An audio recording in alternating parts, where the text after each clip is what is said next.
میں اور میری کزن عائشہ آج 9ویں سیالکوٹ۔ میرا نام نومی ہے اور اس وقت میری عمر 29 سال ہے، اور جو کہانی میں آپ لوگوں کو بتانے والا ہوں وہ آج سے 3 سال پہلے شروع ہوئی، جب میری عمر 26 تھی۔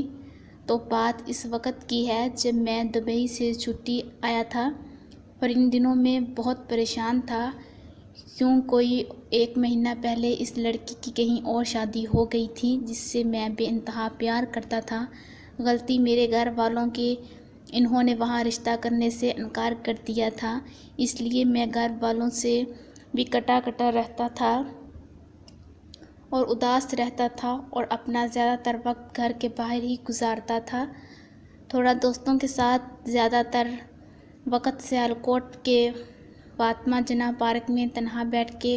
میری ایک خالہ ہے جن سے گھر والوں کا جھگڑا ہے اور وہ ہم کو ملتی ہیں نہ۔ ہم تقریباً جب سے میں نے ہوش سنبھالا ہے یہ سب ایسے ہی چل رہا تھا، لیکن جب میں دبئی تھا ان سے میرا فیس بک کے ذریعے رابطہ ہوا اور بات ہونی شروع ہو گئی۔ صحیح سے وہ کافی بولڈ لیڈی تھی، میں ان سے ہلکی پھلکی ڈبل میننگ باتیں بھی کر لیتا تھا۔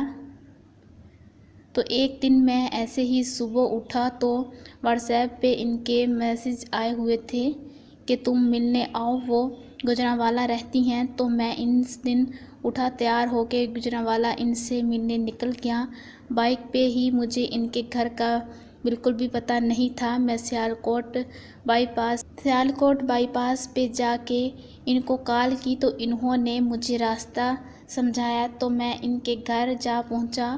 خالہ کی عمر کو 43 تک ہوگی، ان کی 3 بیٹیاں اور 2 بیٹے ہیں۔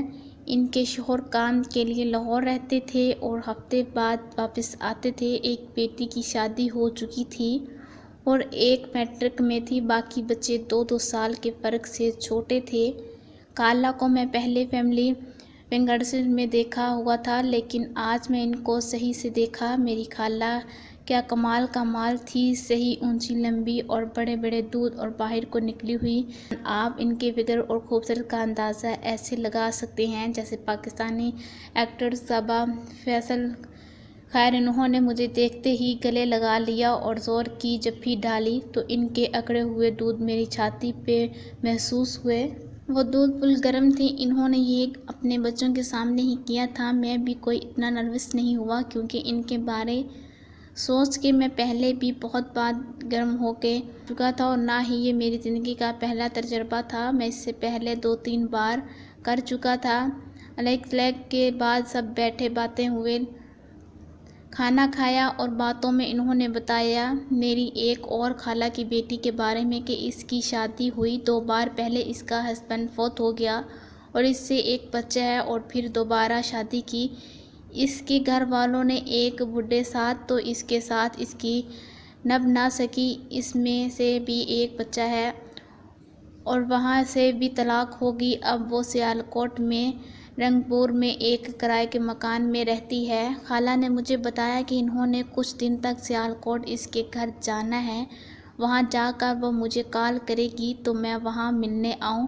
نوٹ: یہاں یہ بات بتا دوں، میں دوسری خالہ کی اس بیٹی کو زندگی میں پہلے کبھی نہیں دیکھا اور میں سمجھ رہا تھا وہ بھی کوئی آنٹی ٹائپ ہوگی۔ خیر، خالہ کے گھر تھوڑا اور ٹائم گزار کے اور خالہ کی چھاتی تو بند کو دیکھ دیکھ کے آنکھیں ٹھنڈ کر کے میں واپس سیالکوٹ کے لیے نکل آیا۔ واپس سیالکوٹ آ کے میں اپنی اس کزن کے بارے میں سوچا کہ وہ بیچاری کتنی بدقسمت ہوگی جس کا گھر دوبارہ اجڑ گیا۔ کچھ دنوں بعد خالہ سیالکوٹ اس کے گھر آئی اور مجھے کال کی، میں یہاں آئی ہوں، آؤ ہم سے ملنے۔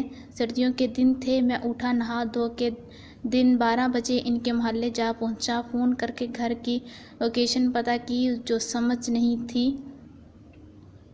آ رہی کیونکہ گھر کافی اندر تھا گلیوں میں، تو کزن کا بیٹا مجھے لینے آ گیا۔ اس کے بیٹے کی عمر کو 14 سال ہوگی، مجھے ابھی تک بھی لگ رہا تھا وہ کوئی آنٹی ہی گئی جس کا بیٹا اتنا بڑا ہے۔ میں جب اس کے گھر پہنچا تو اس لڑکے نے بتایا خالہ چھت پہ دھوپ میں، تو میں اس کے ساتھ چھت پہ طرف چل دیا۔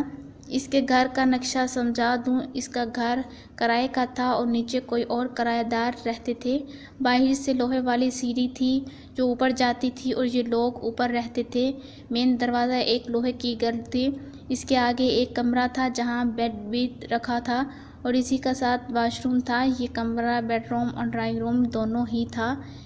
اس کے آگے چھوٹا سا ہال تھا جس میں اوپن کچن تھا اور اس سے آگے ایک اور کمرہ تھا اور اس میں سے سیڑھیاں اوپر جاتی تھیں۔ میں جب کچن کے پاس سے گزر کے اوپر جا رہا تھا تو وہاں میں ایک لڑکی نظر آئی جس پہ میں اتنا غور نہ کیا اور اوپر خالہ پاس چلا گیا۔ خالہ نے پہلے کی طرح مجھے جپی ڈالی اور مجھے مل کے نیچے چٹائی پہ بیٹھ گئیں جہاں کپڑے سلائی کرنے والی مشین پڑی تھی۔ آج خالہ نے دوپٹہ نہیں تھا جس سے خالہ کے آدھے آدھے دودھ صاف نظر آ رہے تھے جن کو دیکھ کے پینٹ میں ہی میرا لن ٹائٹ ہونا شروع ہو گیا۔ اس سے پہلے کہ میں کچھ اور سوچتا مجھے سرپرائز ملنے کا ٹائم تھا۔ خالہ کی بیٹی جس سے میں ملنے آیا تھا وہ چھت پہ آئی جس کو دیکھ کے میرے ہوش اڑ گئے۔ جس کو میں آنٹی خیال کر رہا تھا وہ ایک 30 سال خوبصورت اور اونچی لمبی لڑکی تھی جو بالکل خالہ کی جوانی کی کاپی لگتی تھی۔